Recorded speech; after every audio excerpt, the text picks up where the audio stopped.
आयोग के UP PCS के हिस्ट्री में पहली बार ऐसा हो रहा है कि जो 2 शिफ्ट में एग्ज़ाम कराया जा रहा है। रूम रेंट का 4500 है यहाँ पर। 4500 रूम रेंट है। रूम रेंट का 4500 है यहाँ पर दिया जा रहा है। हर महीने का 4500 इसका, बाकी अदर खर्च है तो महीने का 7-8 हज़ार रुपये पकड़ लेता है। 10,000 मान ले मोटा मोटा, कौन देता है आपको फिर ये खर्च? पिताजी किसी तरह देते हैं। वो क्या करते हैं? वो ऑटो चालक है, कृषि है, फिर वो खेत भी हम रखे हैं। 4 दिन के प्रोटेस्ट में 2-2 बार बैरिकेड लगा कर गेड़ा जा रहा है। जैसा लग रहा है कि बच्चे नहीं आतंकवादी आ गए हैं, ऐसा रिएक्ट किया जा रहा है। पुलिस प्रशासन सिविल यूनिफॉर्म में आ रहे हैं, सब बच्चों को खींच ले आ रहे हैं, कई लोग गिरफ्तार भी कर लिए हैं सब। तो यहाँ पर प्रयागराज में जो अभ्यर्थी हैं जिनके रूम पर इस वक्त मैं मौजूद हूँ, आइए उनसे ही हम बातचीत करते हैं और उनकी जो परेशानियां हैं वो भी हम जानने की कोशिश करेंगे। क्या नाम है आपका? मेरा नाम मुकेश है। मुकेश, कौन से एग्जाम की आप तैयारी कर रहे हैं? यूपी पीसीएस का। पीसीएस का कर रहे हैं, और कब से कर रहे हैं? मैम पिछले 3 साल से। 3 साल से कर रहे हैं। जी मैम। कितने बार एग्जाम दिया इस बीच? अभी पिछली बार के दिया था। एक बार दिया था, इस बार दूसरा बार था। 17 मार्च को एग्ज़ाम डिसाइड था, तो 17 मार्च को हुआ नहीं, एग्ज़ाम आयोग कैंसिल कर दिए। तो फिर वो जुलाई में डाल दिए कि जुलाई में होगा। जुलाई से फिर 27 अक्टूबर को डाल दिए, 27 अक्टूबर को होगा। डेट आगे बढ़ता गया। अब बच्चे तैयारी करते गए, हर महीने हर दिन 1000 क्वेश्चन करंट अफेयर्स का बढ़ता जा रहा है। अब यहाँ पर 20 तारीख को आयोग ने नोटिफिकेशन जारी किया कि 27 अक्टूबर को नहीं होगा, अब मध्य दिसंबर में होगा। तो भाई आयोग को नोटिफिकेशन जारी कर रहे हो तो थोड़ा पहले करो, 1 हफ्ते को पहले करो। बच्चे परेशान हो जा रहे हैं। चलो ठीक है, फिर कहा कि 7-8 दिन में एग्ज़ाम कराने का डिसाइड किया। पहले जब 17 मार्च को डिसाइड किया था, 27 अक्टूबर को डिसाइड किया एक शिफ्ट में कराने का। लेकिन जब 7 और 8 दिसंबर को किया तो 2 शिफ्ट हो गया। तो आयोग के यूपी पीसीएस के हिस्ट्री में पहली बार ऐसा हो रहा है कि जो 2 शिफ्ट में एग्ज़ाम कराया जा रहा है यूपी पीसीएस का। और दूसरी बार आप मतलब 3 साल में पहली बार एक बार एग्जाम दिया है, दूसरी बार वो जो है लटकता रहा। तो मतलब जो इस बार वाला एग्जाम था, कह सकते हैं कि पिछले करीब 1 साल से वो लटका हुआ। जो हमने सुना है 2024 में आया था इसका नोटिफिकेशन, जिसका मार्च में एग्जाम होना था, वो भी नहीं हुआ। फिर आगे होना था, वो भी नहीं हुआ। फिर मिड ये अभी दिसंबर वाला मामला ये फंस गया। मतलब कि 2024 आप लोगों का मतलब खाली गया। ये कैसे? पूरे मतलब प्रोटेस्ट से लगा, पूरा ऐसे ही खाली चला गया। मान लीजिए कि हम लोग गरीब परिवार से हैं, निम्न परिवार से हैं।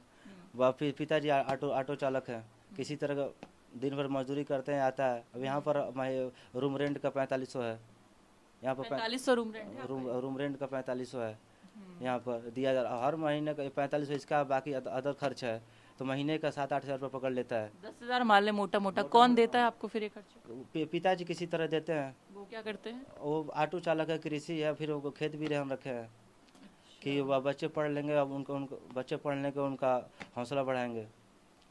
आप फादर पे ही डिपेंड है पूरी तरीके से? जी मैम। और 3 साल आपने बताया, महीने का आपका 10,000 का खर्चा, तो साल का आपका ये हो गया करीब 1,20,000 का ये खर्चा है। तो 3 साल में आपने कुछ नहीं तो 3,60,000 खर्च हो गया। 3,60,000 खर्च हो गया। अभी सामने कुछ उम्मीद नहीं है, क्योंकि मिला कुछ नहीं, जीरो पर है। क्योंकि अभी पूरा साल खत्म हो गया, एक भी एग्जाम हुआ नहीं। अब सोच रहे अब एग्जाम होगा। हर मंथली करंट अफेयर्स खरीदो, करंट अफेयर्स हर चीज के लेकर पढ़ो, किताबें खरीदनी पड़ती खरीदो। हैं, आपने बहुत सारी ली हुई हैं, देख रही हूँ। तो जी मैम, तो खरीदो पढ़ो, लेकिन हमेशा मैं देख रही हूँ 2022 का करंट अफेयर भी रखा है आपने, 2023 का भी है, जी मैम, और ये 24 का भी है। जी मैम। 3 साल के करंट अफेयर्स आप मतलब पढ़ चुके हैं बैठ के। अब ये चीज़ हर 100 रुपये की मिलता है एक बुक। एक बुक 100 का मिलता है करंट अफेयर्स, इधर वाले मिलता है। अब उसको हर मंथली मान लीजिए 1200 रुपये महीना, केवल उसका 1200 रुपये सालाना उसका चला जा रहा है करंट अफेयर्स का, एक चीज़ के लिए।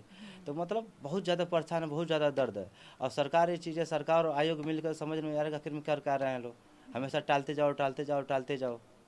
टाइम से एग्जाम कराते तो बच्चे भी हौसला मान के भाई चलो मेहनत, रात दिन मेहनत कर पढ़ाई करोगे, एग्जाम होगा। ये जिस दिन परीक्षा होती है तो कितने दिन पहले आपको पता लगता है कि एग्जाम टल गया?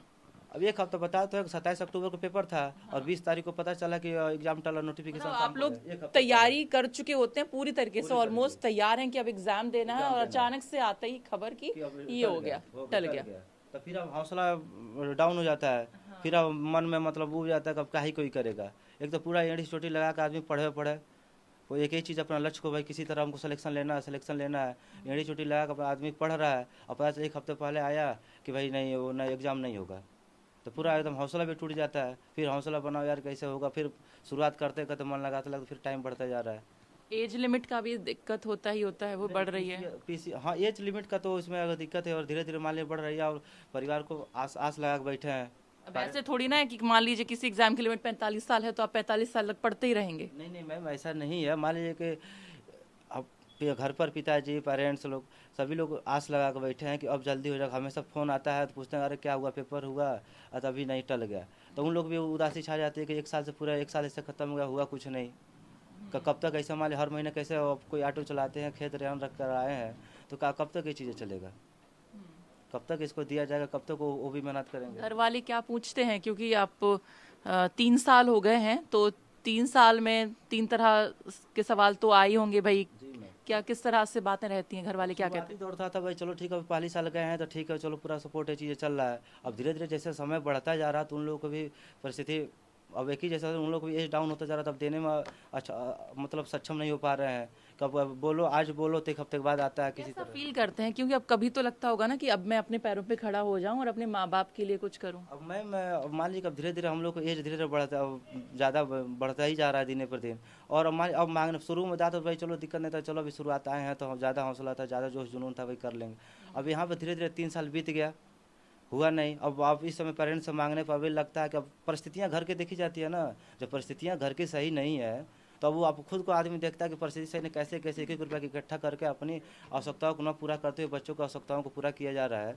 समय से एक आज मांगो तो एक हफ्ते के बाद किसी तरह मैनेज करके आता है।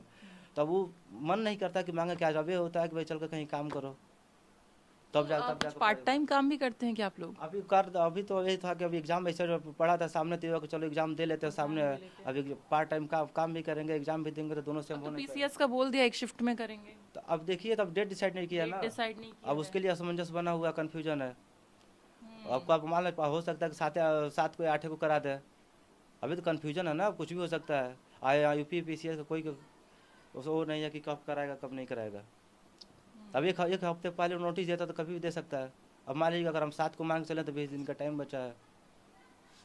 ये बड़ी एक दुविधा है, मतलब डेट भी कन्फ्यूजन नहीं बढ़ आई गया। है, कंफ्यूजन ही है। अब माने अब पिछले काम करें या पढ़ाई करें, क्या करें? पिछले 4-5 दिन से प्रोटेस्ट चल रहा है यहाँ पे, किसी तरह के भाई चलो टालो टालो नो प्रोटेस्ट नाराबाई में भी सुनो फिर चलो। शामिल होना, वो भी टाइम और निकालना वो है। भी मान लीजिए कि उधर भी जाओ भाई, मान लीजिए हम लोग व्यक्तिगत लड़ाई है, कोई हम लोग राजनीतिक पार्टी से तो है नहीं, ये व्यक्तिगत लड़ाई, सभी लोग जाएंगे तो व्यक्तिगत लड़ाई लड़ेंगे, तो सबका सबके हित में है। तो भाई जो चीज़ें जो पहले से चली आ रही है कि 1 शिफ्ट एग्जाम, तो 1 शिफ्ट करो। तो 4 दिन से इतने रात दिन बिना खाए पिए भूखे प्यासे रोड पर डिवाइडर पर बच्चे सो रहे हैं। बच्चे सो रहे हैं रात दिन, मच्छर दुनिया भर के बिना खाए पिए वो वहाँ पर रात भर चिल्ला रहे हैं, गला बैठ जा रही है बच्चों को। वहाँ पर कल प्रोटेस्ट में 4 दिन के प्रोटेस्ट में 2-2 बार बैरिकेड लगा कर गेड़ा जा रहा है, जैसे लग रहा है कि बच्चे नहीं आतंकवादी आ गए हैं, ऐसा रिएक्ट किया जा रहा है। पुलिस प्रशासन सिविल यूनिफॉर्म में आ रहे हैं, सब बच्चों को घींच घींच ले जा रहे हैं, कई लोग गिरफ्तार भी कर लिए हैं सब कल के डेट में। तो ये चीज़ें चलिए, बहुत सारी समस्याएं हैं, इस बिल्कुल चीज़ों को लेकर। समस्याएं बिल्कुल आपने बताई, और उम्मीद करते हैं कि जल्द ही जो है इसकी तारीख भी अगर अनाउंस हो जाए तो जो आप लोगों ने तैयारी करके रखी है तो कम से कम एग्जाम दे लेंगे तो थोड़ा रिलीफ यहाँ पर मिलेगा। जी मैम, अब मान लीजिए कि अब एग्ज़ाम इतना दिन तैयारी इतना दिन से चल रहा है, तो मान लीजिए कब एग्ज़ाम होगा तभी तो मन में कॉन्फिडेंस भी आएगा, चलो हाँ कहाँ बाकी रह गया, क्या है क्या अधूरा रहा, कैसे क्या चीज़ चल रहा है। तो एग्ज़ाम देंगे तभी तो कॉन्फिडेंस बढ़ेगा कि हाँ कि कहाँ बाकी रह गया, फुल एग्ज़ाम तैयारी हो गया क्या है, तभी तो डिसाइड होगा। का भी खुद एक का कॉन्फिडेंस प्रेशर हो बढ़ेगा। जाता है। और उस तरह आदमी उससे भी डाउन हो जाता है यार, क्या जब एग्ज़ाम ही नहीं हो रहा तो कोई क्या ही पढ़े। तो आपने 3 साल में कितने पेपर दिए हैं टोटल? टोटल मान लीजिए कि पिछली बार दिया था, पहली 22 में आया, तैयारी चालू किया, 23 में एग्ज़ाम दिया, फिर 24 में दिया था दूसरा बार, 2 बार। 2 बार। चलिए, बहुत शुक्रिया बातचीत थैंक के यू लिए। मैम, आपको भी थैंक यू। तो देखिए, अभ्यर्थी ये हैं और इनसे हमने बातचीत की है तो एक तरह तो पारिवारिक यहाँ पर घर की समस्याएं होती हैं, आर्थिक स्थिति उतनी अच्छी नहीं होती है और कहीं ना कहीं उम्र बढ़ रही होती है, लेकिन परीक्षा वहीं की वहीं अटकी होती है। और साथ ही साथ ये भी एक बड़ी दुविधा है कि बच्चे एग्जाम की तैयारी करके पूरी मतलब बैठे होते हैं कि अब परीक्षा आ रही है, ये डेट है, इस डेट में वो एग्जाम देंगे, लेकिन 7 दिन पहले पता चलता है कि वो एग्जाम टल गया है, वो नहीं होना है। और साथ ही साथ फिलहाल अगर हम पीसीएस को लेकर बात करें तो हालांकि एक शिफ्ट में कराए जाने की बात तो कर दी है, यहाँ पर आयोग ने सरकार की तरफ से भी संज्ञान लिया गया, लेकिन किस डेट में ये एग्जाम होगा ये अभी तक साफ नहीं हो पाया है। इससे भी अभ्यर्थी कहीं ना कहीं दुविधा में है और वो समझ नहीं पा रहे हैं कि हम क्या करें, अपनी परीक्षा की तैयारी फिर से करें या बैठे रहें या कोई और दूसरा काम करें, क्योंकि यहाँ पर रहने के लिए भी, खर्चा पानी के लिए भी उनको जो है कहीं ना कहीं कुछ पार्ट टाइम काम करना पड़ता है। प्रयागराज से यूपी तक के लिए सरिता तिवारी की रिपोर्ट।